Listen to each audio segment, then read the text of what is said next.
the Phillies made all kind of moves in the last couple of days, and last night I'm waiting for the big news that came across Twitter or all their social media sites was the fact that the Phillies game was moved up 5 minutes.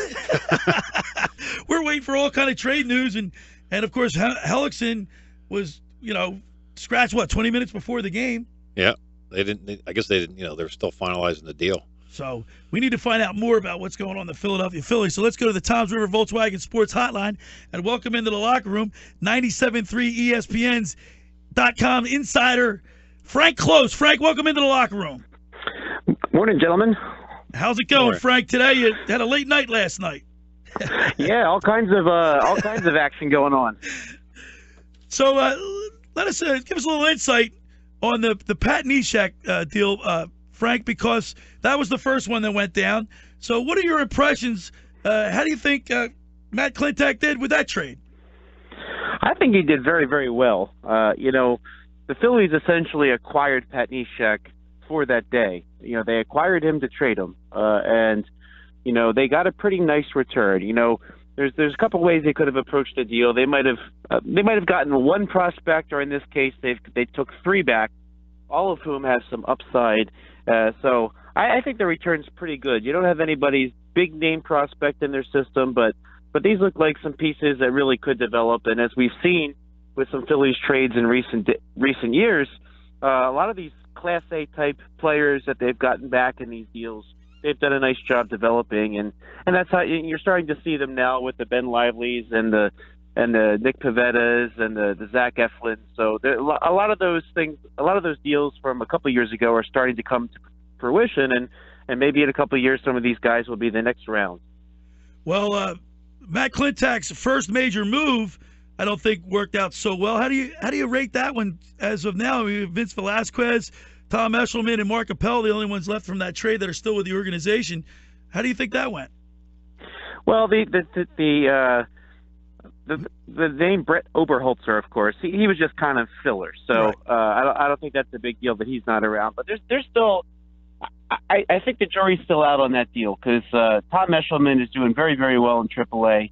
And Vince Velasquez, we all know he's got a big arm and a lot of talent, and he's still trying to pull it all together. So the Phillies essentially could end up with two guys in their rotation from that trade. So it's still a good deal. You don't need – I mean, look at this season. How many games do the Phillies need a closer for, to come in and save it? Well, hey, Frank, in the beginning of the season, that was their Achilles heel. They blew like 6 or 7, saves early going. Who knows how that could have turned out?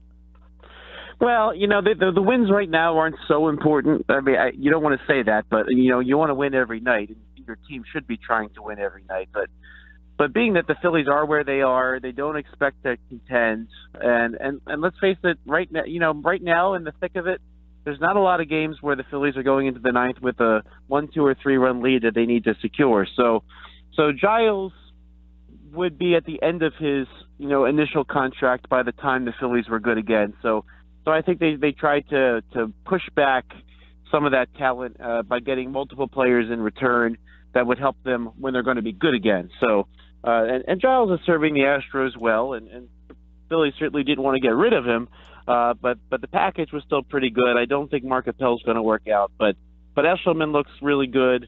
Velasquez, he's still kind of a work in progress, but he's got a lot of talent. So I think the jury's still out, but there's still a lot of time to go before we can make that final decision. We're talking with Frank Klose, the 97.3 ESPN.com insider, and let's talk about the Jeremy Hellickson trade to Baltimore last night as the Phillies get in return Hyun-Soo Kim left Garrett Clevelander, I guess. And tell us a little about these two guys.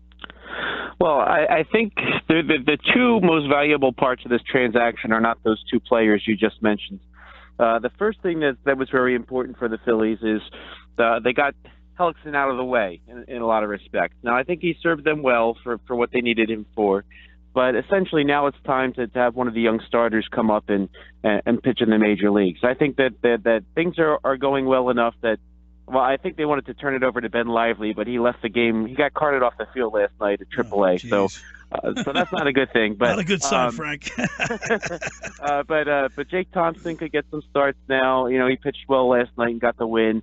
Zach Eflin is healthy again. You know, he needs to get some major league experience. So they've got enough guys at AAA that really need to come up and pitch. So trading Hellickson kind of opens up that opportunity. And the other thing the Phillies got, which is really important, is the international signing dollars. Now, teams only have only allowed. One way that Major League Baseball protects the teams with money from sort of taking over is, you know, you have your allotment of spending on international free agents, and if you go over that, you pay penalties that kind of prohibit you from spending the next year. So, but you can trade those slot dollars.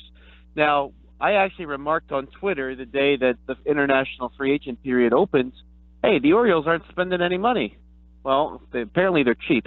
But the Phillies took back their spending allotment. So, you know, a lot of the young players in the Philly system, like the Sixto Sanchez's and even Maikel Franco over the years, Franklin Kilome, who's a big pitching prospect for them, they all signed these players with these slot dollars that they're allotted. So who the Phillies sign is also going to be part of this deal, and the Phillies actually negotiated some of that from the Nationals as well. So they accumulated over $1 million in international signing money in the last week or so. Hey Frank, it's Scott McKay. Do you think that any of these starters that they're picking up now could be relievers in the future? Do they have big enough arms to do that? Yeah, I think sometime at some point, you know, there's not room for everybody. So in a rotation, so you know, kind of. People keep talking about Vince Velasquez being a closer, but I do know they want to give him the whole year to really come up with a fuller assessment. But a lot of people have remarked about Nick Pivetta being somebody who could be a nice back end reliever too. You know, because he throws high 90s and he's got some nice movements. You know, and Pivetta has kind of fallen into the big inning. You know, a lot of times. Right. So some of their excess starters could be depth for the case of injury, or some of them could move to the bullpen indeed and develop into some nice bullpen pieces as well. So they're accumulating the talent, and the nice thing about doing that is when you have many options, you let the best rise to the top. And then finally, Frank, Howie Kendrick to the Washington Nationals, and we get minor league pitcher Mackenzie Mills. And you look at his stats; it's pretty promising. 12-2. I know it's single A, but he's a big kid.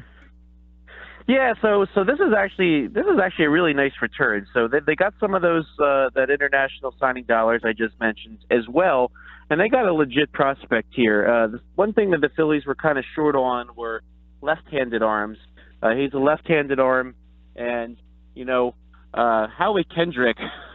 You know, people were wondering if they'd be able to trade him at all. You know, he just got hit by a pitch on the wrist, and it's all bruised up, and he's out again. So.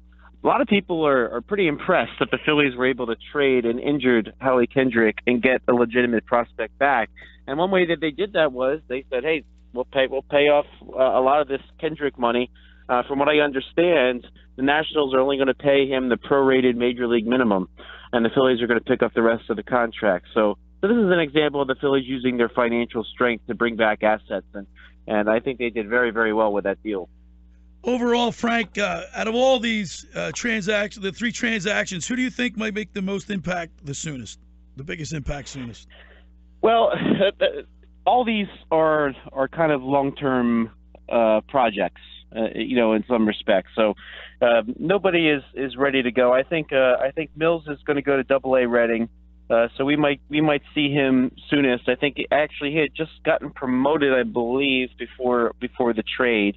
Never actually pitched at the next level. So I think he's going to report to Double-A, and they're going to see what they can do with him there. And Clevenger, the guy they got from Hellickson, also is probably headed for Double-A because he was pitching at Double-A Bowie for the Orioles. So usually when you get to that level, you really start to see what these players have, and you can start putting them in your future plans. Now, Young-Soo Kim, he's going to be a bench bat for the Phillies, it looks like, unless they need the roster spot. But he was just sort of it's almost like they took him off the Orioles' hands for a favor. So he's not really a prospect, but somebody the Phillies just take a look at. He's going to be a free agent at the end of the year, so maybe the Phillies actually designate him for assignment. I don't know. I had that thought that they might not actually play him, or he doesn't make it through September when they need the roster spot. But he's going to be in the major leagues right away, it looks like. All right, and finally, the trading deadline is the 31st of July, and Daniel Nava goes on the 10-day disabled list. How that? Any plans? Any grumblings around the clubhouse? What Nava's future is? A couple years ago they had Jeff Francoeur, and he was a nice veteran bench bat for them. And then when it came time for the trade deadline, teams were like, "Yeah, we'd like to have him, but we're not going to give you anything for him." That's kind of the problem with these veteran bench bats. Nobody wants to give you anything of value for him. So he might be more valuable just sticking around and being a veteran presence. So if the Phillies do let him go somewhere else, it might be out of a favor to him, or maybe they figure, all right, well, if we get rid of Nava, maybe we can give Brock Stassi another few days on the roster. If they're thinking along those lines, they might let him go, but you can't really expect a return for him. No, but even though he's hitting 303. He's been playing well as of late. Yeah, it's a shame. He got hurt, but he's really been a really nice bench player for them, and I can see why a contender would want him to be a nice bench player for them. But I guess you really have to see how that hamstring heals. Otherwise, you can't really get into that conversation. All right, Frank, we really appreciate you taking time out to straighten us out on the Phillies trades. A lot of these guys are obscure players that not too many, regular fans know about. So to get some clarification from you is great. We catch you on 97.3ESPN.com. You're the insider, write a great column, and I keep up with you all the time on Twitter. All right, thank you so much.